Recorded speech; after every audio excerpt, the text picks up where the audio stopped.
Hello, hello, my people. How are you? Welcome to the Strong Network podcast.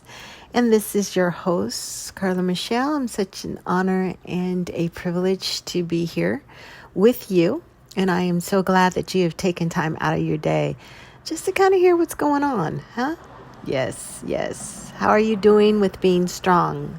How's your strategies coming along? Are you utilizing your talents? How about your resiliency or optimism? Those are like twins. And then knowing that you're necessary. And then with all of that, how are you expanding yourself to the next level? If it's not global, there should be some expansion coming from your strategies, using your talents, paired with resiliency so you can keep going, optimism so you can keep believing in yourself, knowing that you're necessary and you can expand to new levels. Promotions, the world, your city, your company, whatever it is, you can have some growth. So today I want to just go in and talk about leadership styles.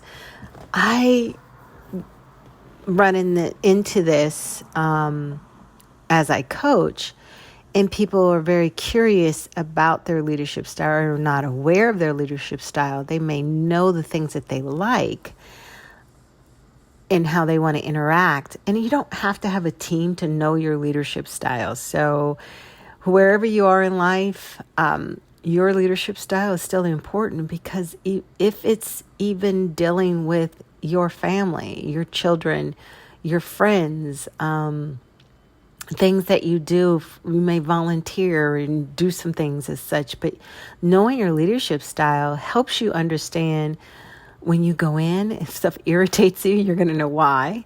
If you try to do this or try to do something that's outside of your scope that you've been asked to do, you're going to know why, because there's a leader in you. Everybody has a leader. There's many people whose leadership has been snuffed, and so they hide it, and they just rather not take chances and not put themselves out there and not be the captain and not be the leader and not be the one that speaks up, but you can still lead from behind as well. So let's discover, how do you lead? So there's, from Indeed.com, they had this great list of 10 leadership styles. So I want to see if you find yourself in any of these. The common 10. Number 1 is coach, and that's more motivational. Number 2 is visionary. That's when you're into the progress and you're focused and inspirational. Servant style is humble and very protective. Autocratic is the authoritarian and result-focused leader. A laissez-faire are the hands-off type of leader. It's more like autocratic, or they delegate more. Democratic leadership, you're supportive and innovative. The pace setter, you're helpful and motivational.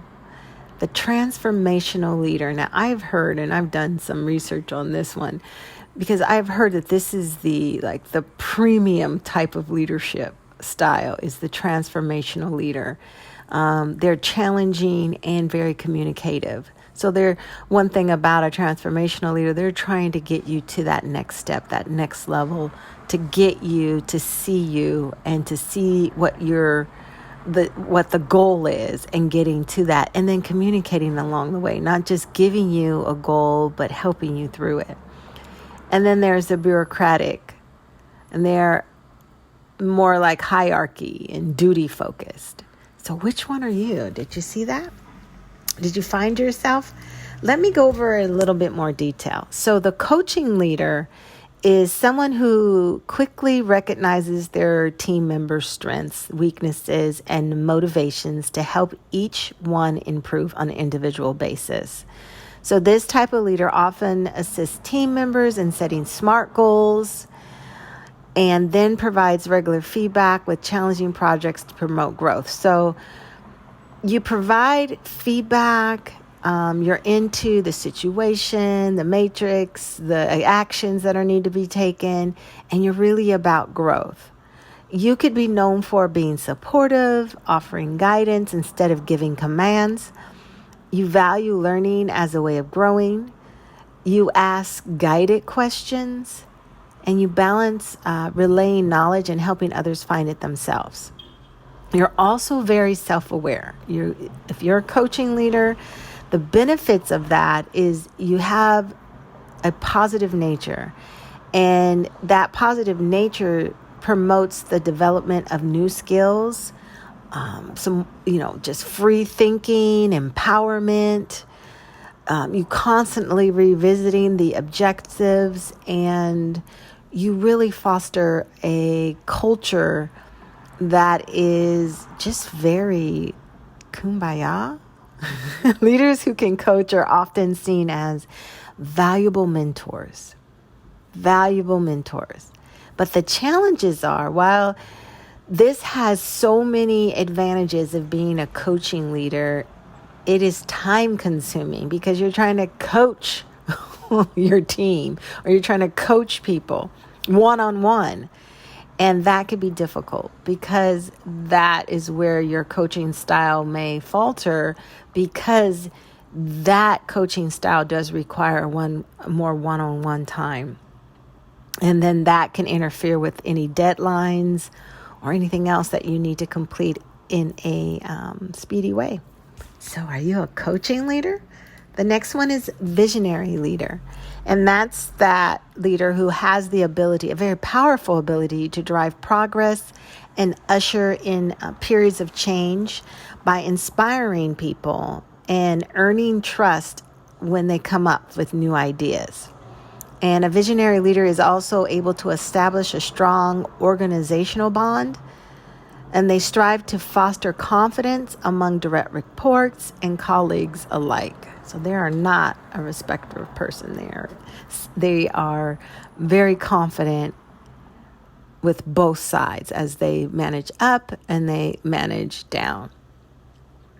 Visionary style is especially helpful for small, fast-growing organizations or larger organizations experiencing transformation or corporate restructuring, change. So visionary leaders are good for change management. And change, people do not like change, especially in organizations. And I know if you're sitting in a company, own a company, a part of even in your home, change is not easy to accommodate. So a visionary leader is important because they're persistent and they're bold.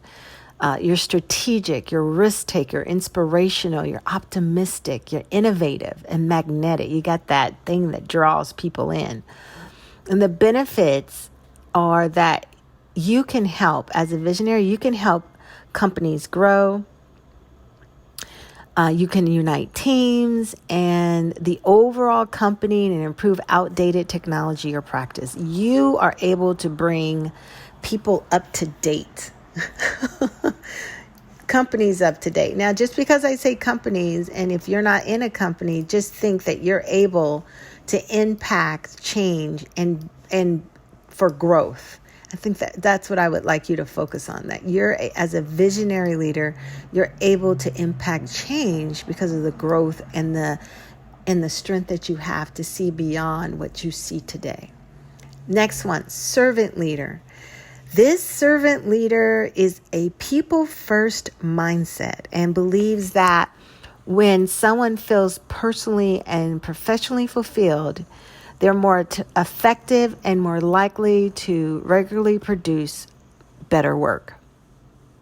And because of this emphasis on employee satisfaction and collaboration, servant leaders tend to achieve higher levels of respect because of you want to see people satisfied. You want to collaborate. You are not into competition. You are a servant leader, and you're an excellent leader for organizations or people of, or organizations of any size, and that you are really good. If you're a servant leader, you're really good in nonprofits. And these type of leaders are exceptionally skilled in building employee morale and helping people re-engage with their work. You servant leader, you're rocking. You motivate your team. You have excellent communication skills. personally care about your team. You encourage collaboration and engagement. You're committed to growing your team professionally. Does this sound like it fits? If you never knew you were a servant leader, now you're saying, that sounds like me. Well, the benefits are that you have the capacity to boost employee loyalty and productivity. You can improve employee development and decision making, where you cultivate trust and you even create future leaders. Look at you, servant leader. Servant leader. This is your challenge, though. You can become burnt out. You can become burnt out because you are putting the needs of your team above your own. And you have a hard time, or you may have a hard time being authoritative when you need to be. So, servant leaders have a lot to offer. But one thing about a servant leader, if that is you, you've got to make sure you're taking care of you and that you're not burned out by trying to keep your team afloat. It's just not going to work. You have to take care of you, servant leader. And one thing I want to mention as well is that you can be a mixture type of leadership. So don't just be stuck on, I'm this, I'm that, but you can create something that works for any audience that you're facing, any circumstance. You can learn different skill sets from different types of leadership styles.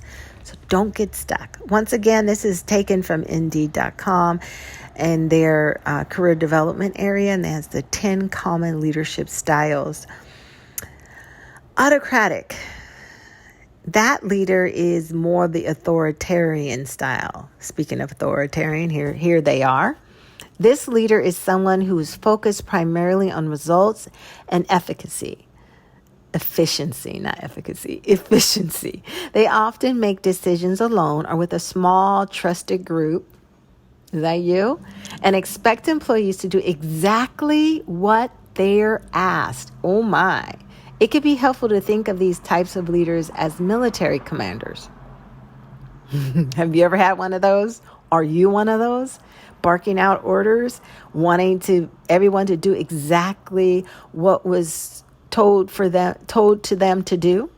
You're all about efficiency? Well, this style is useful in organizations with strict guidelines or compliance-heavy industry. You're probably a good lawyer. It could also be beneficial when used with employees who need a great deal of supervision, such as those with little to no experience. So you will whip them in shape. However, this leadership style can stifle creativity and make employees feel confined. Oh my gosh. Oh, this style is not helping people. It's getting the job done, but it's not helping people. Now, if you are an autocratic type of leader, what can you add to this to make all of this focus and results and efficiency? How do you soften it up a little if it's needed? Because if you are this leader, hopefully you're in a position that needs this type of leadership. So you're one you have self-confidence, you're self-motivated, you communicate clearly and consistently, like they're going to hear from you. There is no question what needs to be done. You follow the rules, you're dependable, you value highly structured environments, and you believed in supervised work environment. You are not into that work at home, huh? It's throwing you off. You can't run your team. But the benefits of this type of leader can promote productivity through delegation, provide clear and direct communication, reduce employee stress by making decisions quickly on their own. So you reduce employee stress because you take on the stress. Okay. Challenges. The autocratic leaders are often prone to high levels of stress because they feel responsible for, what is it? Responsible for everything. That's not healthy. No judgment, but that's still not healthy. I'm not judging you. That's a fact. Since they lack flexibility and often do not want to hear others' ideas, this leader, if you are them, You're often resented by the team. Are you too hard? Think about it. Think about it if that's you. And then we go from the military style leadership to the laissez-faire style. And this is so completely opposite from the autocratic leadership. This style focused mostly on delegating many tasks to team members, and providing little to no supervision. Because this laissez-faire leader does not spend their time focused on managing employees, they often have more time to dedicate to other projects. Because they don't manage their people, they're doing other projects. Very interesting. Managers may adopt this leadership style when all team members are highly experienced. Yes, well-trained and require little oversight. Makes total sense why you would not have to be on your team and you can do other things when you have a team that is very knowledgeable and very experienced. However, it could also cause a dip in productivity if employees are confused about their leader's expectations. So you need to speak up. You need to communicate concisely of what your expectations are.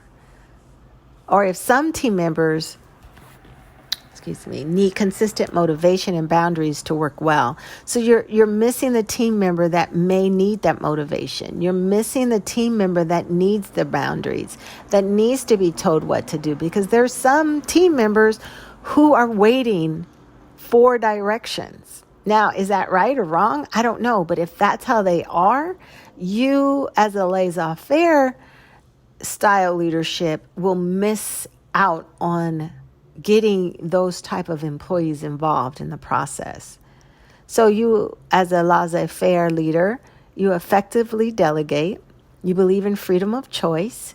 You provide sufficient resources and tools. You take control if needed. Offers constructive criticism. Faster leadership qualities in your team. And promotes an autonomous work. I can say the autonomous work environment. The benefits: the style encourages accountability because you're making sure that everyone is accountable for themselves because you're not necessarily giving them direction. The style encourages accountability, creativity, and a relaxed work environment, which often leads to higher employee retention rate. Yeah, because you're not down their backs. You're chilling, you're trusting, you're believing. But the challenges of this laissez-faire leadership style does not work well for new employees. Have you ever had that job and you're just waiting for direction? Like, what do you want me to do? We'll get someone over there. You'll figure it out. Just look at this. If you have any questions, and you're like, just tell me what you want to. I'll look at it, but just tell me what you want. New employees, they need guidance and hands-on support in the beginning. And this method can also lead to lack of structure, leadership confusion, and employees not feeling properly supported. So this is the laissez-faire, or the hands-off leadership style. And I have to ask, how do you lead? Is this you? The democratic style, also called the participative style. This is a combination of the autocratic and the laissez-faire types of leaders. A democratic leader is someone who asks for input and considers feedback from their team before making a decision. Who doesn't love that? Because team members feel their voices heard and their contributions matter, a democratic leadership style is often credited with fostering higher levels of employee engagement and workplace satisfaction. Have you ever been involved in an engagement fair, employee engagement fair at work, or they're working on get a friend, and if you have a friend, you'll stay, or we're going to have this lunch, we're going to go meet for drinks afterwards, and then that's like that democratic style, getting people together and increasing employee engagement and workplace satisfaction. because this type of leadership drives discussion and participation. It's an excellent style for organizations focused on creativity and innovation, such as technology industry.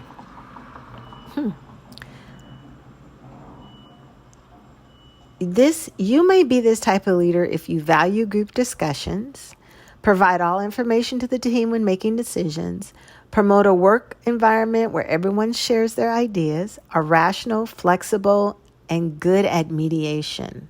The benefits of the democratic style: the employees feel empowered, valued, and unified. It has the power to boost retention and morale. It also requires less management oversight, as employees are typically part of the decision-making process and know what they need to know, and they know what's going on, so they don't have to question. Now, there is some challenges, as with all the leadership styles, that we should be aware of. This leadership style has the potential to be inefficient and costly, as it takes a long time to organize big group discussions. So that thing you love big group discussion. Let's all just meet. Let's meet. However, it takes up time and it costs money. So you want to have the big group discussions because you want ideas, you want feedback, you want to discuss possible outcome and communicate even the decision that is going to be made. And it also going to add social pressure to members of the team who don't like sharing ideas in group setting. How many of you do not like sharing ideas in group setting? Oh, yes. A lot of people don't. Many times employees do not like to share their ideas in group settings because they've experienced another employee kind of coattail riding on their idea and almost taking it over. So a lot of people like to keep quiet with their ideas in meetings because they want to keep it, and sometimes you don't blame them, because it is irritating when you have that employee who is always just kind of grab bagging on your ideas. The next one, the pace setting leadership style.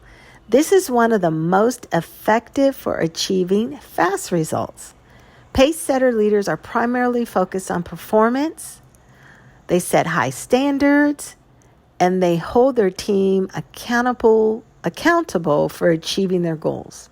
And they're not going to they're going to keep you on pace. Have you ever ran a marathon? There's those pace setters.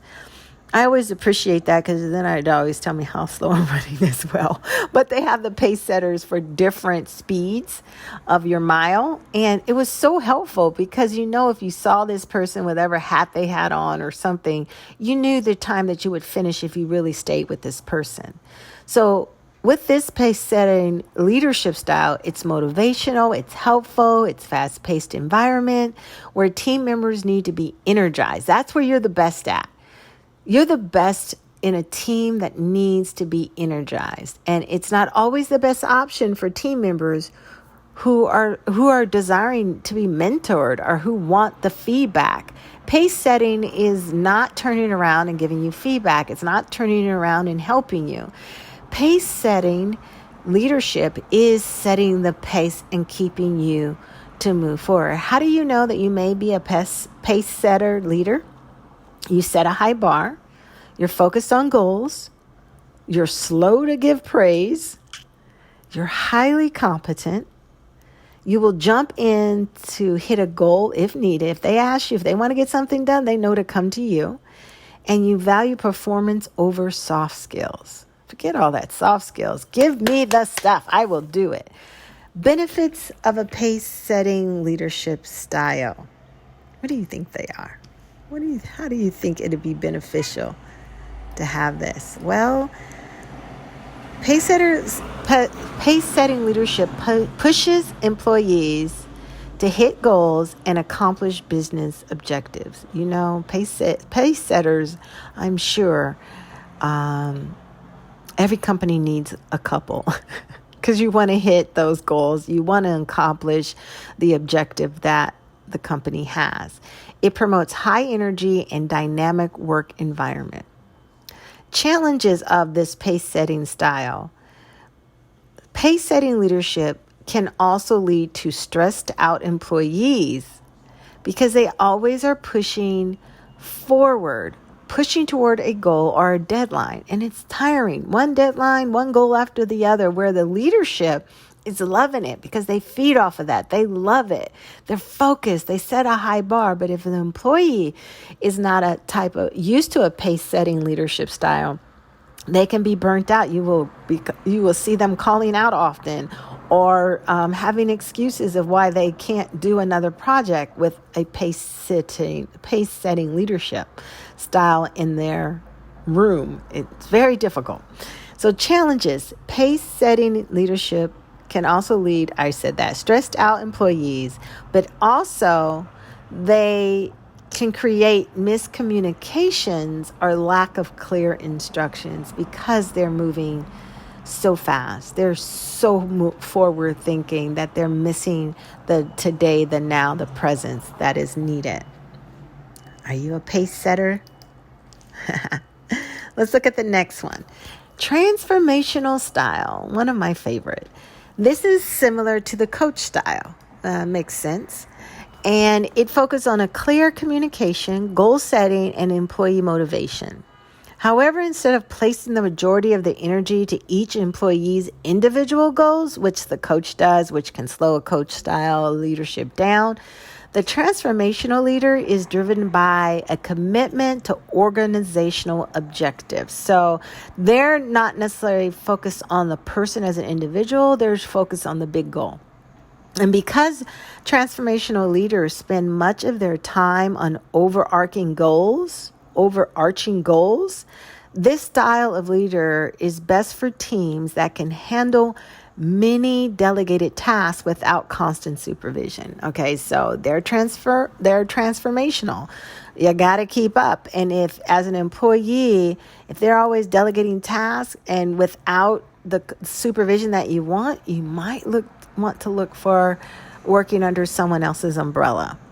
But how do you know if you are a transformational leader? Well, you have mutual respect with your team. You provide encouragement. You inspire others to achieve their goals. You think of the big picture. You place value on intellectually challenging your team. You're creative and have a good understanding of organizational needs. Now, the benefits of a transformational leader is they value personal connection with their team, which can boost company morale and retention. It's nothing like keeping the employees around. It also values the ethics of the company and team instead of being entirely goal-oriented. So it's more than the goal for the transformational leader. They put in values and ethics of the company instead of just meeting the goal. So it's almost like giving you the reason why you're doing what you're doing, and in doing it that way of how you're aligning with the company wants and the outcome. The challenge for a transformational style leader is you can look at individuals. It can cause team or company wins to go unnoticed. So it's more focused on individual wins instead of the team or the company wins. So these leaders can also overlook details. You can overlook details. So be mindful of that if you are a transformational leader. Transactional leader. Oh, this should be fun. This is someone who is laser focused on performance, almost like the pace setter. Now, under this leadership style, the manager establishes predetermined incentives. So if you do this, you get that. So usually in the form of monetary reward for success or disciplinary action for failure. I think our parents were transactional. What do you think? Unlike the pace setter, though transactional leaders are also focused on mentorship, instruction and training to achieve goals and enjoy the rewards. So unlike the pace setter, unlike the pace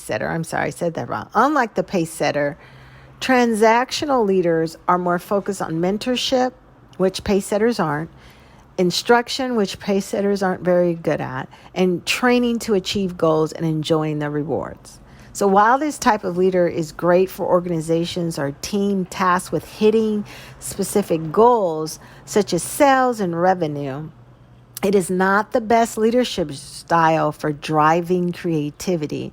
So transactional leaders are known for hitting goals, getting that sale, bringing in that revenue, but not necessarily on the creative side because they're action oriented. So how do you know you're a transactional leader? Or how do you know as transactional leader? They value corporate structure. They micromanage. They don't question authority. They're practical and pragmatic. They value goal hitting. They're reactionary. The benefits. Transactional leaders facilitate the achievement of the goals through short-term goals and clearly defined structure. That is the benefit of that. They are facilitating the achievement of goals through short-term goals and clearly defined structure. They are going to break it down for you of how you can get what you want to get and how you're going to do it and accomplish it and the outcome. And that's important when you think about it. It makes sense why they're good with sales or bringing in revenue because they have the goal. Have you ever met somebody? They want to raise some money and you put them in charge because they have the goal and then the structure of how to get there? Yes, I'm sure those are the ones who invented that thermostat of where we are. The challenges of transactional leadership is being overly focused on short-term goals and not having long-term goals can cause a company to struggle with adversity. This style stifles creativity and is unmotivating to employees who are not incentivized. How do you say that? Incentivized by monetary rewards. Incentivize, you know what I'm saying. And I'm not editing that. I'm going to let you know I couldn't read that word. So are you a transactional leader? And here we go. Our last one. Bureaucratic leader. They're similar to autocratic leaders in that they expect their team members to follow the rules and procedures precisely as written. Man. Whew. This style focuses on fixed duties within a hierarchy, where each employee has a set list of responsibilities and there is little need for collaboration and creativity. You stay in your box. That's how they lead. This leadership style is most effective in highly regulated industries or departments such as finance, healthcare, or government. How do you know you're a bureaucratic leader, or how do you know you have a bureaucratic leader? Well, are detail-oriented and task-focused, value rules and structure, have a great work ethic, are strong-willed, have a commitment to the organization, and are self-disciplined. The benefits of bureaucratic leadership can be efficient in organizations that need to follow strict rules and regulations, like we said, with the healthcare, government, and finance. I'm sure like tax preparers, CPAs. I'm sure they have that bureaucratic leadership style. Each person in the team or company has a clearly defined role, which leads to efficiency. These leaders separate work from relationships to avoid clouding the team's ability to hit goals. Like, don't get to know this one. They're not going to let you in. They're just going to lead. They have their mindset and they want results. The challenges of this type of leadership is this style does not promote creativity, which we've been saying over and over, which can feel restricting to some employees. This leadership style is also slow to change and does not thrive in an environment that needs to be dynamic. They like just following the rules. They want to stay in their lane.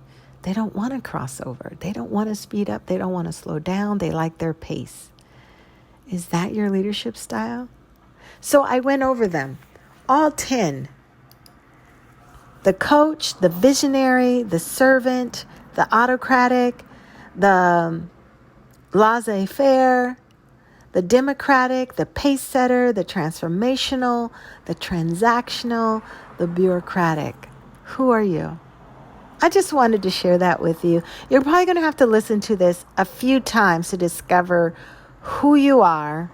But like I said, this is taken from Indeed.com and Common Leadership Style, so you can go there. And I also have put it on a deck. So if you want to call me, well, email me, hello, HELLO, at drcarlainc.com. And I can shoot this over to you so you can take a look. Alrighty. Understand your leadership style is so important. It's important for your team. It's important for you in the team to understand what kind of leader you're working with. It's needed to understand in your home, in your relationships, because this doesn't just stop at work. A lot of this style comes into relationships and marriages and partnerships. So be aware. It's always good to know more about yourself, because I say, if you know you, man, that's half the battle. All right. This is Dr. Carla Michelle, and I am signing off. Thank you again for listening, and I will see you next time. If you have any questions, don't forget to subscribe. Don't forget to share. Don't forget to like. Don't forget to leave a 5-star. I would love a 5-star. If that's what you feel it is, I would love a 5-star rating, because it does help getting the word out about this podcast. Thank you so much, and I will see you next time. Take care.